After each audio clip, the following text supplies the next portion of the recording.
Let's talk about the frustration of knowing better and yet still reacting in a way that you do not want to.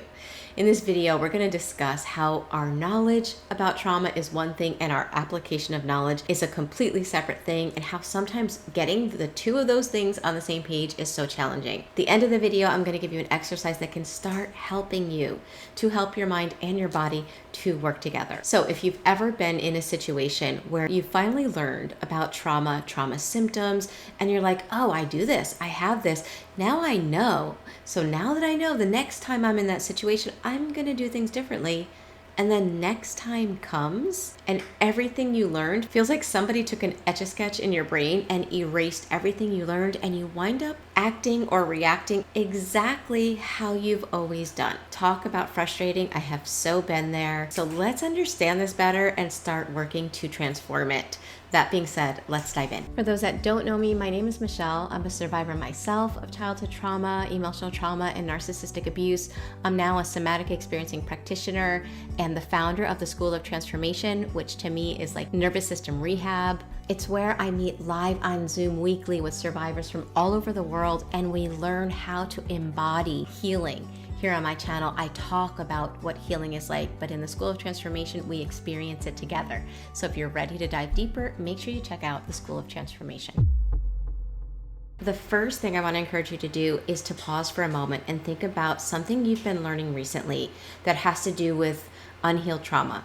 Something that you learned and you're like, oh, that's me. I do that.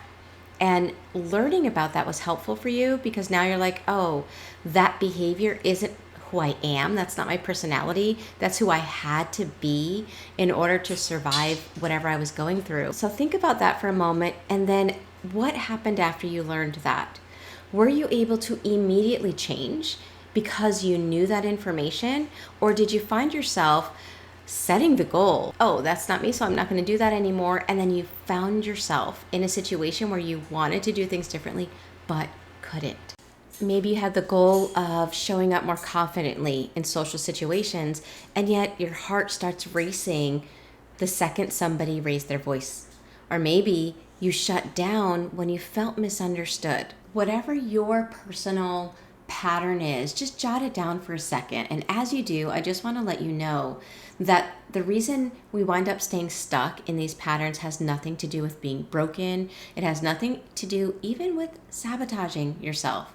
It actually has more to do with our implicit memory. For me, understanding the difference between implicit memory and explicit memory and how we can help them to work together was so helpful because it took away that what's wrong with me, why can't I change intensity. So let's get into that. So we store our memories in two main ways, and one is with our explicit memory. That's the kind of memory that we usually think of when we hear the word memory. It's conscious, it's verbal, it has to do with facts, it has to do with logic. There's a timestamp with our explicit memory. For example, I know how long ago I graduated high school. As much as it feels like it was yesterday, I very clearly, easily know that it was not yesterday. So our explicit memory is like a library of stories, dates, and facts. We can easily pull up the memories that are explicit and explain them, and they make sense. Sounds pretty easy and straightforward. The problem is that trauma rarely gets stored in our explicit memory. Trauma gets stored in our implicit memory. And this type of memory doesn't use language, words, or logic. In fact, it doesn't even need time. There is no timestamp with the memories that get stored in our implicit memory, which means when the body gets reminded of a memory that's in its implicit memory because of something in our environment. It could be a sound, it could be a facial expression, it could be a place, it could be a specific person. That external stimuli reminds the body of that memory, and then the body thinks it's happening right now because there's no timestamp. So just to give some context to that, imagine if you were a child, 6 years old, and every single time you were emotional and you cried, maybe your caregiver either got extremely angry and aggressive with you, or they completely ignored you. Being that young, our explicit memory may not remember that. We may not have a memory of those times, and especially if it was even younger than 6 years old. We might look back on our childhood and be like, everything was great, everything was fine, or it wasn't as bad as what other people had, right? Because we don't have all those details, we can't remember. And so it's easy to do that when we're just considering our explicit memory. Now, I'm not saying that we should go hunting and looking for problems in our childhood that we don't remember. That's not the point. But when we add the implicit memory to that circumstance, our implicit memory remembers the pain of being ignored, the abandonment that it felt like, which is often attached to existential threat, because a child 6 and under cannot survive alone. So that disconnect from the parent feels life-threatening to that small child. As an adult, you may not remember that, but your implicit memory very much remembers it as if it was yesterday. It also remembers that crying got you in trouble, so it remembers the stifled emotion that's still stuck in the body, and it remembers the fear of your parents' aggression and anger simply because you were having an emotion. So your implicit memory remembers all of that as if it happened yesterday. And so fast forward 30 years, you're no longer that small child, and yet you notice something happens in your body every single time you get emotional. You either get this very harsh inner critic that's like, don't feel, you're being ridiculous, you're being too much, I can't believe you're getting emotional over this, and it's attacking you for feeling the way you're feeling, which is the internalized anger of your parent. Or you wind up feeling very numb and disconnected because your body has downloaded from childhood a survival app that says emotions are dangerous. And so from that time, it has developed different coping strategies to try to keep you safe. And it's still running in the background of your life, even if your caregivers are nowhere around, even if you are learning, I'm allowed to feel my feelings, those programs are still running in the background of your life, and they have so much power. Now, I know with myself, it was so validating and helpful to finally learn that all of these coping skills and strange body sensations, learning that they weren't who I really was as a person, but rather who I had to be because of the trauma. It was so helpful to learn that. And so then I set out to be different, or not different, but to be the real me. And then I felt like I was just picking myself up and slamming myself against a brick wall all the time, because I would learn it, try to act in a different way. Sometimes I would experience a little bit of a shift, but then I'd be back at square one all over again. And it felt like a never-ending loop. And the reason has to do with the fact that we cannot learn and intellectualize our way back to our authentic self. Nor can we try to force the change by just thinking differently alone. Here's what neuroscience helps us to understand when it comes to just using positive thinking when we're trying to change. Our logic and our words are in our explicit memory, right? And so that's the outer part of our brain, or the cortical regions of our brain. Our implicit memory is subcortical, or it's beneath that. And information doesn't flow down, it flows up. So what that means is that our body and our brainstem, which is where implicit memory lives, they receive and react before our logical brain ever even gets the memo. So for example, you walk into a room, your nervous system scans it in milliseconds. And before your cortex or your thinking areas of your brain can even say the words or think the words, I'm safe, your implicit memory has already decided, based on your past experiences, this feels dangerous. And when there's that discrepancy with the logical areas of your brain saying, I'm safe, and the subcortical implicit memory deciding that you're not safe, you can repeat the words, I'm safe, I'm safe, I'm safe, all you want, and your body is not going to listen. Think about whatever you jotted down at the beginning of this video, and then you learned about it, right? Then you went to put it into practice. You had all the logic as to why you can be different, why you can be more in harmony with yourself. And didn't you notice your body not listening to you? Because the information doesn't flow down, it flows up. You might be 100% safe in the present moment, but if your body still associates certain smells, tones of voices, expressions, places, people, things with past danger, then your survival brain will always override logic every single time. And believe me, it is not because you're weak. It is not because you don't have any willpower. It's simply how we were designed in order to survive. Now, the good news is that Just like we can update apps and computer programs, we can also do that with our brain as well. In fact, we're meant to update our subconscious beliefs, our programs, once we're out of that danger. The challenge, though, is that trauma can also interrupt the update process. What we tend to do wrong is we try to change the behavior, the coping skill, or our actions that are the result of the sequence or the stuck story in our implicit memory. But again, what's in our implicit memory is always going to override what's happening in our conscious mind. So it's like we're arm wrestling against ourselves, and we can never win against our unconscious or subconscious mind. And so rather than working on the external, since the internal is what's activating and controlling that, we want to go to the internal, to the sequence, and start working on that level. That's how we start healing on a core level. You see, trauma isn't in the event because the event is over. The circumstances around the event have changed. We're no longer in those circumstances anymore. Trauma is the unfinished story, the body response that got stuck. It's like our nervous system paused a movie halfway through the worst part, and it's simply been buffering ever since. And I'm not gonna lie, a lot of people don't wanna do this. They wanna heal at a core level, but they don't wanna do what's needed to do so because I hate this saying, it's so cliche, but it's so true. We have to feel it to heal it. So we have to feel the fear that we had to stifle, the sadness that never fully got expressed. We have to help complete the trauma responses that got thwarted.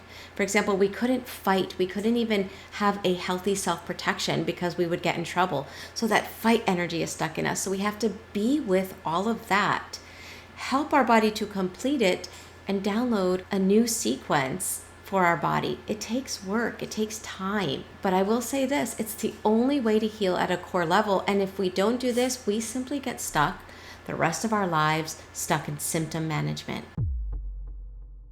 Now, this is the heart of somatic experiencing, and it's the work that we do inside of the School of Transformation. We don't just learn how to understand trauma, but we learn how to transform it together.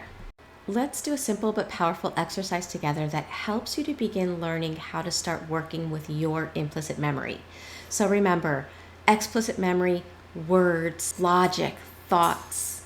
One of the main ways that our implicit memory communicates with us is through sensation. So let's start what I'll call the Glimmer files, because that's the other thing. Our subconscious learns through repetition plus emotion. It's not the one thing you feel. It's the accumulation that helps strengthen an experience. And it's very much like working out physically. It's not the one time you go to the gym, but it's the consistency that transforms your muscles. So that being said, let's do the exercise. Make sure that you're not going to be interrupted for the next 2 to 5 minutes. Get comfortable in your seat and just pause. Pause for a moment. If it feels right, you can either close your eyes or find something in your space that allows you to have a soft focus.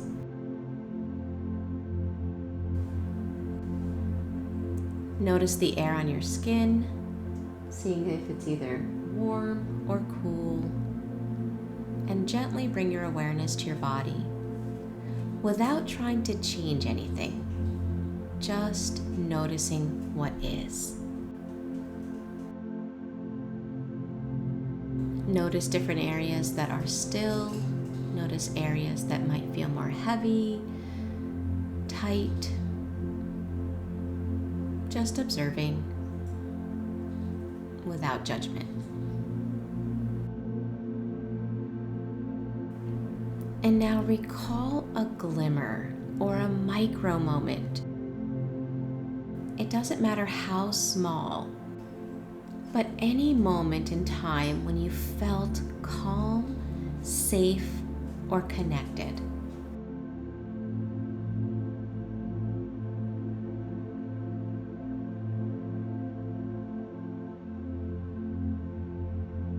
Again, it doesn't have to be anything big. It could be the sun on your face yesterday, or the way a friend smiled, or the peace you experienced when you were alone drinking your coffee this morning. but really allow yourself to almost relive that moment and see if you can feel the calm right now just by reliving it.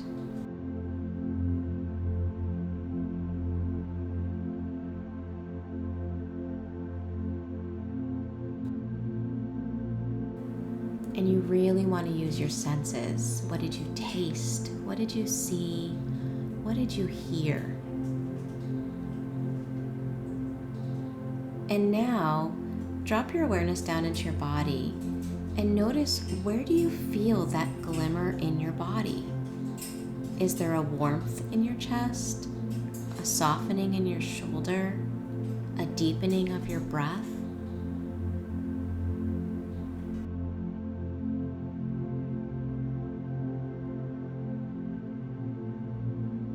Really notice it. This is how we help our nervous system to taste safety.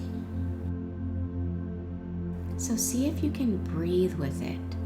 Stay here for 30 seconds, allowing your body to relearn that this moment, this sensation is safe.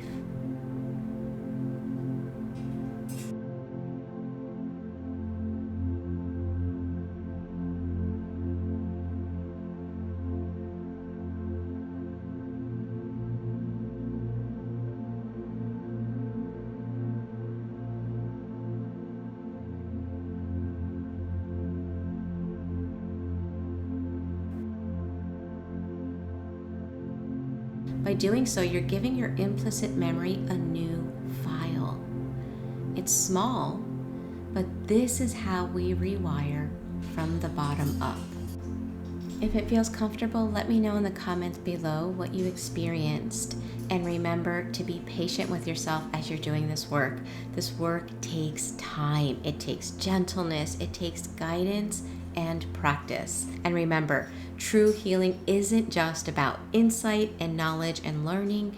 It's about embodiment. So if you're ready to stop reliving the past and start creating new patterns from the inside out, come check out our live weekly Zoom meetings.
Well, it's the consistency with working with our implicit memory that helps transform the sequences that are keeping us stuck.